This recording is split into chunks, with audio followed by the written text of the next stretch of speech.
Great paint aged bronze finish. In this video, we're going to use the great paints to do a faux finish of sorts. Now we're going to start with the black great paint, and what's on here now is a little bit of iron B with some primer showing through and whatnot. And it's been rusted, so it doesn't really make much of a difference. It could be just the regular resin that it is, but the great paint goes right over the top of it, no problems. The great paint sticks to a multitude of different surfaces.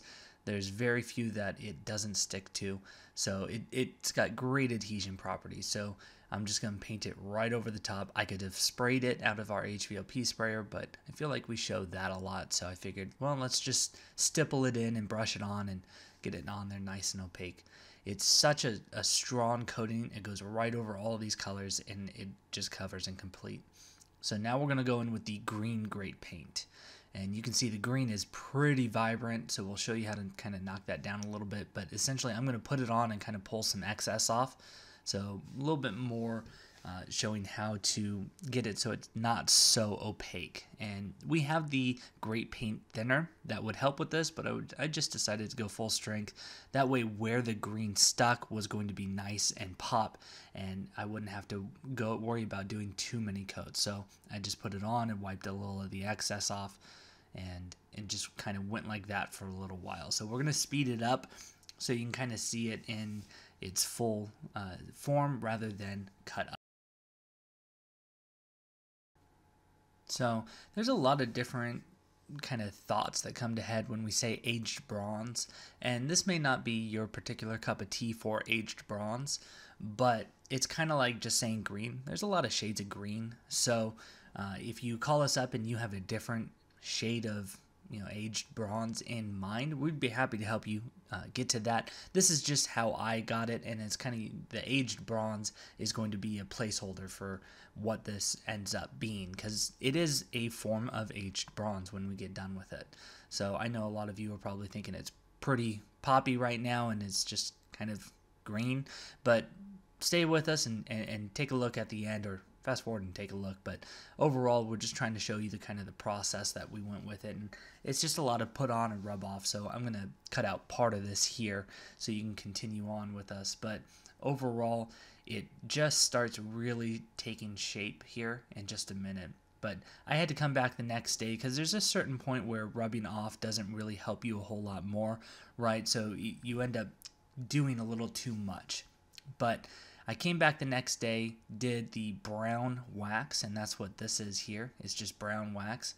And so we kind of start with the black, which is an opaque, and then we start with this green, and now we're going with this brown wax, and I'm putting it on pretty thick, you can see, and a lot of that green is starting to fade away. And I'm going to buff this off a little bit, but I want it to set up just a little bit, because with this wax, if I pull too fast too soon, it won't stay at all. So a lot of the times we will say to put it on and then kind of start burnishing immediately, but it's not hot right now, so I'm not worried about it setting up. So I'm kind of just going to put it on, and then I will start pulling off. And then it's just going to be a little bit of this back and forth to get that brown wax to start looking really nice, and making sure that we've got enough look to cover that really poppy green. So you can see some areas here where that green really pokes through just a little too much, especially with that side that I've more recently done. So I'm going to go back and do another layer because I pulled just too much wax off on this one. And really the way to avoid having to do this wax a second time in theory would be just let it dry a little bit longer. So I just pulled it off too soon. That's all it came down to. But I probably would have come back and done a little bit deeper in some of the recesses anyways, so I was planning on coming back to do a second coat just to hit a few specific areas, but you can just see too much green for me, so I'm going to pull more of that off, or put more on and then again pull some of it off to make it so it doesn't look just like a solid brown with some hints of green coming through. Now, once the wax is set up for about an hour, just give it some time to dry. I'm going to take this heat gun and warm it up just a little bit.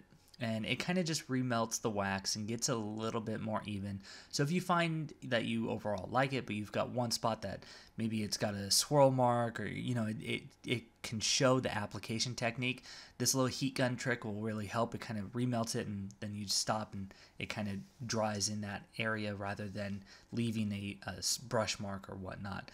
So I'm not going to do a whole lot.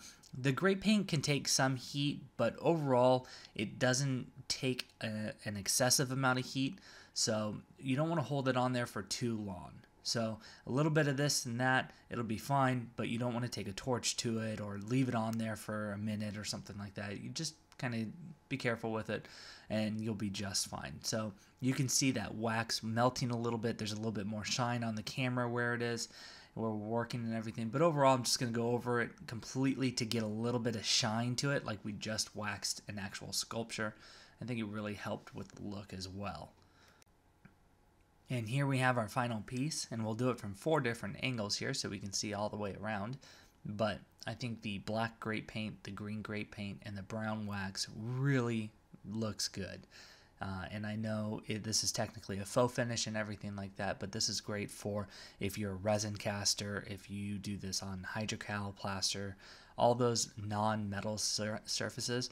These are all great options for you, and this is a great option to not have to worry about the metal coating process and get the green patina working just right. You can put the green where you want it and the darks where you want it, and I think it really sells the look nicely. Grape paint and brown wax are available at www.sculptnouveau.com or by calling us at 760-432-8242.